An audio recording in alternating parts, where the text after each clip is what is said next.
കടയ്ക്കാവൂർ ഗ്രാമപഞ്ചായത്ത് പരിധിയിലെ നിലയ്ക്കാമുക്ക് 12-ാം വാർഡിലെ ഓവർബ്രിഡ്ജ് ഗുരുവിഹാർ റോഡാണിത്. റോഡ് പൊട്ടിപ്പൊളിഞ്ഞ് യാത്രായോഗ്യമല്ലാതായിട്ട് കാലമേറെയായി. ഉണ്ടായിരുന്ന ബസ് സർവീസുകൾ നിലച്ചു. മെറ്റിലുകൾ ഇളകി റോഡ് കുണ്ടും കുഴിയുമായി. റോഡിൻ്റെ മധ്യഭാഗത്ത് കുഴികൾ രൂപപ്പെട്ടതോടെ ഇരുചക്രവാഹന യാത്രക്കാർ റോഡിൻ്റെ പാർശ്വഭാഗത്തു കൂടിയായി യാത്ര. പോസ്റ്റിലിടിച്ച് പലരും വീണു. വെള്ളക്കെട്ടുള്ള മേഖലയാണിത്. അതുകൊണ്ട് തന്നെ മഴക്കാലത്ത് റോഡ് തോടാകും. നാട്ടുകാർ സംഘടിച്ചാണ് റോഡിൻ്റെ ഒരു ഭാഗം മണ്ണിട്ട് നികത്തിയത്. റോഡിൻ്റെ നവീകരണത്തിന് നടപടികൾ ഉണ്ടാക്കാതെ വന്നതോടെ ജനങ്ങൾ സംഘടിച്ച് പ്രതിഷേധ പരിപാടികൾക്കൊരുങ്ങി.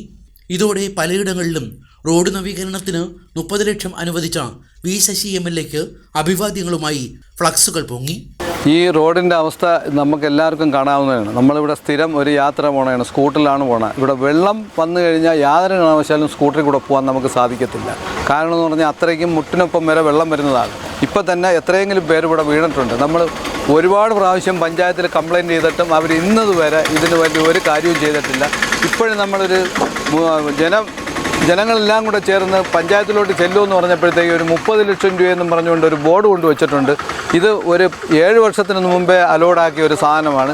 അതുമല്ല, ഒരു നോട്ടീസ് അടിച്ചിട്ടില്ല, അതിൽ 3 ലക്ഷം രൂപയുള്ളൂ. എന്താണ് 30 ലക്ഷമാണോ 3 ലക്ഷമാണോ എന്താണെന്ന് പോലും അവർക്ക് പോലും നിശ്ചിതമില്ലാതെയാണ് ഈ ഒരു റോഡ് പണിയാനായിട്ട് പോകുന്നത്.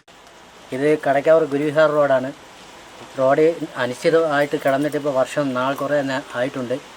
നിലവിൽ 3-4 ബസ് ഓടിക്കൊണ്ടിരുന്ന ഒരു ബസ് റൂട്ടുള്ള ഒരു റോഡും കൂടെയാണ്. ഇപ്പോൾ ഈ ശോചനീയാവസ്ഥ കാരണം ഇതിലുള്ള നിരവധി യാത്രക്കാർ ബുദ്ധിമുട്ടുകയാണ് ചെയ്യുന്നത്. മഴ പെയ്താൽ വെള്ളത്തിൽ കൂടെ ചവിട്ടി വേണം നടന്നു പോകാനുള്ളത്. ഒരുപാട് കാണുന്നുണ്ട്.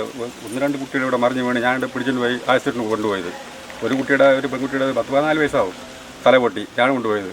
ഇവിടെ കുളമ്പിലിടയ്ക്കാണത്. പിന്നെ അതിന് ബസ് റൂട്ട് ഉണ്ടായിരുന്നു, അതൊക്കെ നിർത്തിയവർ, ട്രാൻസ്പോർട്ടൊക്കെ ഉണ്ടായിരുന്നു, അതൊക്കെ നിർത്തിയവർ. ദയവ് എത്രയും പെട്ടെന്ന് ഈ റോഡങ്ങ് ശരിയാക്കുക. നമുക്ക് പുണ്യം കിട്ടും, നമുക്ക് ഇത് ശരിയാക്കി കിട്ടണമെങ്കിൽ. ഇവിടെ MLA 2 പ്രാവശ്യവും MLA ആയിരുന്നത് ശശി MLA ആണ് ഇതിനൊരു ഫണ്ട് അനുവദിച്ചത്. 30 ലക്ഷം രൂപ അനുവദിച്ചു എന്നാണ് ഞങ്ങൾ അറിഞ്ഞത്. പക്ഷേ പഴയ ആ റേറ്റിൽ തന്നെയാണ് ഇപ്പോഴും.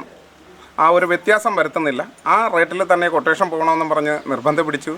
ഇപ്പോൾ അതുകൊണ്ട് കൊട്ടേഷൻ എടുക്കാൻ ആൾക്കാരില്ല. ജനങ്ങൾ ഇങ്ങനെ പ്രതിഷേധിക്കുന്നു എന്നുള്ള ഒരു വാർത്ത കേട്ട ഉടനെ അവരിവിടെ ഫ്ലെക്സ് ബോർഡുകൾ സ്ഥാപിച്ചു. ജനങ്ങളെ തെറ്റിദ്ധരിപ്പിക്കുന്നു. ഇനിയിപ്പോൾ അടുത്ത ഫെബ്രുവരി ലാസ്റ്റ് അല്ലെന്നുണ്ടെങ്കിൽ മാർച്ച് ഫസ്റ്റ് വീക്കോടുകൂടി ഇലക്ഷൻ പ്രഖ്യാപനം ഉണ്ടാവും.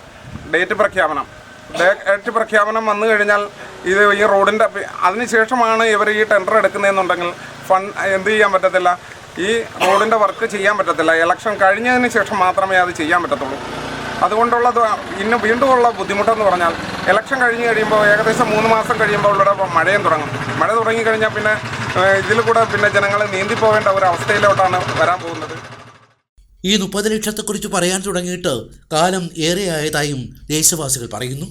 സമയബന്ധിതമായി റോഡ് നവീകരണം പൂർത്തിയാക്കണമെന്നാണ് നാട്ടുകാരുടെ ആവശ്യം.